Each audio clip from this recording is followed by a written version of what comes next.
Anak ini lahir dengan keajaiban. Baru beberapa jam dilahirkan, ketika mau masuk mobil dipangku sama neneknya, anak ini berkata, "Assalamualaikum warahmatullahi wabarakatuh." Hah? Anda sih biasa di Katolik? Di budak orang bisa salam. Bayi itu kemudian berkata, "Ana rajulun alladhi sayaqtuluhu dajjal, fala yusallitu ahadan ba'di."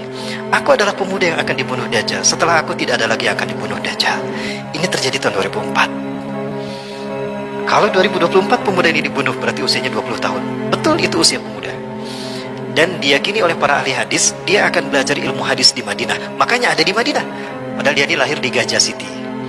Nah, yang kedua adalah Imam Mahdi. Imam Mahdi ini akan muncul ketika terjadi banjir darah di Tanah Suci Mekah. 2018 kemarin ada terjadi banjir darah pas di Rukun Hajar Aswad.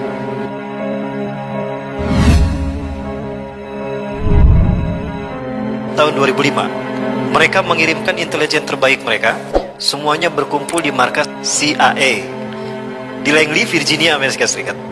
Mereka membuat rumusan yang menjadi laporan rahasia, tapi tetap aja bocor. Apa itu? Ya, in 2024 we rise new Islamic Caliphate in the world, and the Europe will become Muslim state. Mereka yakin di tahun 2024 akan muncul sistem khilafah yang terbaru. Oh, berarti mereka faham hadis Rasul. Kemudian akan ada dominasi umat Islam di seluruh dunia, terutama di Eropa. Sampai mereka mengatakan Eropa akan menjadi wilayah Islam. Persis seperti apa yang disampaikan Rasulullah, bahwa kiamat tidak akan terjadi sehingga Bani Rum paling banyak di dunia dan Arab sedikit di dunia. Dan Bani Rum ini mereka akan berbondong-bondong masuk Islam. Yadkhuluna fi dinillahi fil islami afwaja, akan masuk Islam secara berbondong-bondong. Dan itu kata Rasulullah, ditekan dulu umat Islam, maka mereka akan penasaran seperti apa Islam ini. Pada akhirnya tekanan yang dialami umat Islam menjadi sabab hidayah bagi mereka. Fakta sejarah ini, fakta empiris. Pasca WTC dihancurkan, umat Islam dituding teroris kan. Mereka penasaran, betul Islamnya teroris? Ternyata pasca WTC mereka bangsa barat berbondong-bondong masuk Islam. Bahkan ada satu negara yang diprediksikan akan menjadi negara pertama yang menerapkan syariat Islam di Eropa. Dan itu negara di mana pernah ada karikatur penghinaan kepada Rasulullah SAW. Di Denmark. Sepertiga parlemen Denmark itu Muslim. Ya, Danish Muslim Party ini menang dalam pemilu dan mereka menyatakan akan memberlakukan syariat Islam. Nah, baik, Allah, ini dari Rasulullah SAW. Nah, Rasulullah memberikan nubuah bahwa sebelum kemunculan Dajjal itu akan ada 3 tahun tersulit bagi manusia tinggal di muka bumi, hatta bagi umat Islam. Ya, di mana di 3 tahun ini akan terjadi kekeringan. Di tahun pertama dari 3 tahun ini Allah memerintahkan langit menahan sepertiga airnya, maka sepertiga air tidak turun. Dan Allah melarang bumi untuk tidak menumbuhkan sepertiga tanamannya, maka kekeringan merajalela di mana-mana.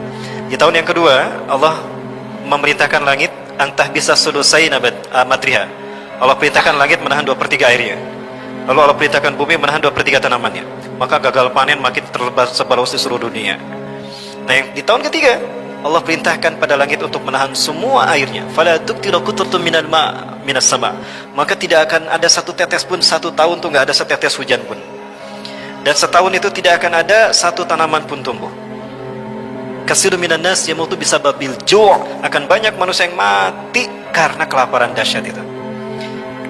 Ya, Siti Aisyah bertanya, "Ya Rasulullah, fabima ta'ishu, fabima ya'ishun nas bidzalika zaman ya Rasulullah?" Wahai Rasulullah, lalu manusia bertahan hidup dengan apa? Rasulullah menyatakan bitakbir wa tahmid wa tahlil wa tasbih. Manusia akan hidup dengan subhanallah walhamdulillah wallahu akbar. Ya, yakfi lahum kama majrat at-ta'am. Itu akan mencukupi mereka sebagaimana makanan mencukupi, mengenyangkan mereka. Tapi artinya bukan memang dengan tasbih itu kita kenyang. Tapi Allah menurunkan berkah di mana mereka bertasbih, bertakbir, bertahmid dan tahlil. Malaikat Allah turunkan untuk melindungi mereka. Itu kata Rasulullah. Nah, para sekalian, itu 3 tahun. Di tahun ketiga itulah Dajjal muncul. Dajjal akan datang pada suatu kaum, berkata pada kaum tadi, "Matabguna min rabbikum?" Apa yang kalian minta dari Tuhan kalian? Kaum itu berkata, "Kasirun minna yamutuna bisababil ju'. Lau tastati an ta'ti alaina ta'aman nasjudu laka rabban lana." Banyak dari kami meninggal karena kelaparan. Jika Anda bisa memberikan makanan pada kami, kami akan sujud menyembah Anda sebagai Tuhan. Maka Dajjal berkata pada mereka, "Mana pundi-pundi makanan kalian?" Maka mereka mengeluarkan pundi-pundi makanannya. Dajjal menggerakkan tangannya di atas pundi-pundi itu, lalu mereka penuh dengan makanan. Maka sujudlah mereka kepada Dajjal, dan paling banyak itu adalah kaum wanita. Lalu datang Dajjal kepada kaum yang kekeringan, Mereka berkata kepada Dajjal, kami menginginkan agar Tuhan menurunkan hujan pada kami. Kata Dajjal, jika aku bisa menurunkan hujan, apa yang ingin kalian berikan padaku? Kami akan sujud menyembah engkau sebagai Tuhan. Maka Dajjal mengangkat kedua tangannya, awannya dihalau, hitam awan di atas kaum itu, lalu katakan Dajjal kepada awan tadi, Anzil ya sama kula matraki indak. Hai langit, turunkan semua airmu.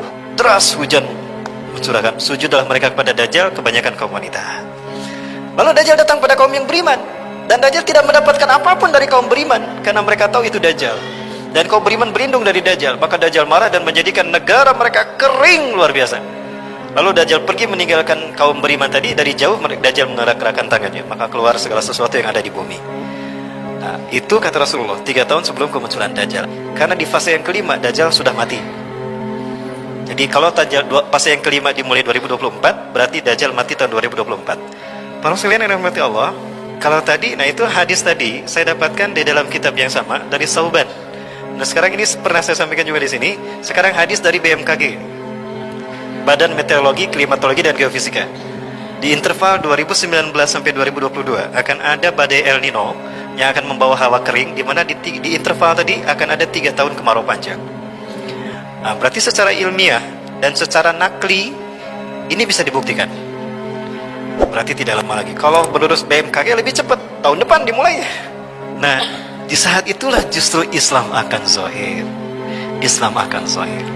Ya, di mana Islam akan zahir, akan munculnya orang-orang pilihan Allah, aktor-aktor yang akan Allah munculkan. Yang pertama, Allah akan munculkan seorang pemuda yang akan mati di tangan Dajjal. Pemuda ini adalah pemuda terbaik imannya di muka bumi. Tidak ada yang lebih hebat imannya ketimbang pemuda ini. Ya, ketika Dajjal datang, kata Rasulullah, saya tidak Dajjal ilal Madinah. Dajjal akan datang ke Madinah. Wa huwa mani'un min dukhulha. Tapi Dajjal terhalang memasuki Madinah. Fa inna likulli babin bawabatil Madinah lahu malakan. Karena setiap pintu gerbang dari Madinah ini dijaga oleh 2 malaikat. Bisihamihim, dengan panah mereka. Rasulullah menyebutnya dengan panah, bukan dengan AK-47. Jadi yang harus kita latih panah, bukan AK-47 ya.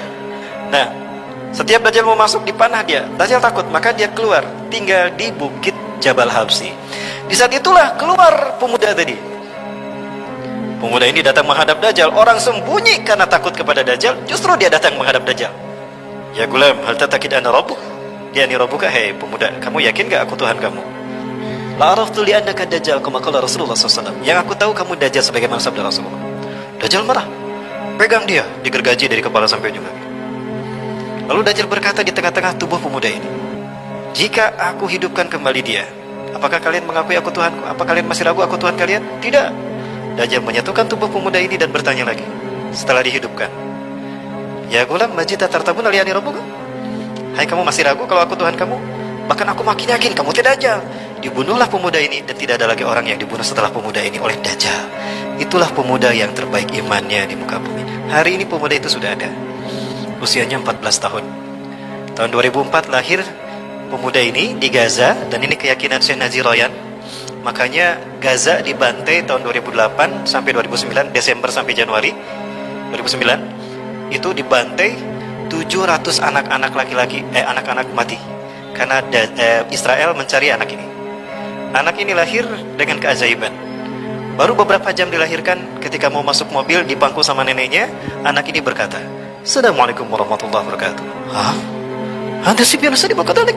Di budak orang bisa salam. Bayi itu kemudian berkata, Ana rajulun alladhi sayaqtuluhu Dajjal, fala yusallitu ahadan ba'di. Aku adalah pemuda yang akan dibunuh Dajjal. Setelah aku tidak ada lagi yang akan dibunuh Dajjal. Ini terjadi tahun 2004. Kalau 2024 pemuda ini dibunuh, berarti usianya 20 tahun. Betul, itu usia pemuda. Dan diyakini oleh para ahli hadis, dia akan belajar ilmu hadis di Madinah. Makanya ada di Madinah. Padahal dia lahir di Gajah City. Nah, yang kedua adalah Imam Mahdi. Imam Mahdi ini akan muncul ketika terjadi banjir darah di Tanah Suci Mekah.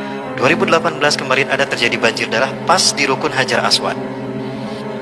Ada orang yang loncat kan? Loncat dan darahnya tuh tersimbah di sana.